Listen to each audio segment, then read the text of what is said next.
Bismillahirrahmanirrahim.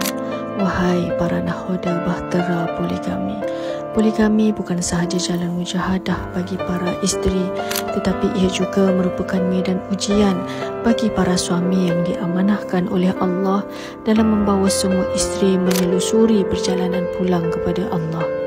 Namun, lihatlah kini apa yang telah terjadi. Poligami yang sepatutnya menjadi jalan penyelesaian telah bertukar menjadi jalan penyesalan. Isteri-isteri adalah amanah dari Allah. Mereka adalah penolong di sisi kalian dan kalian menghalalkan mereka dengan kalimah Allah. Hargailah, lindungilah, sayangilah dan cintailah mereka demi kalian mendapatkan redha Allah Subhanahu wa taala.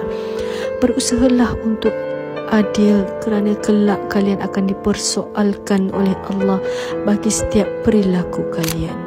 Didiklah dan bimbinglah isteri-isterimu, kenalkanlah mereka dengan Allah Subhanahu wa taala, kenalkan mereka dengan Rasulullah sallallahu alaihi wasallam.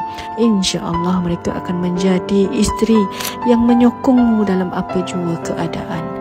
Pertahankanlah darjatmu sebagai seorang suami dengan melunaskan segala tanggungjawabmu.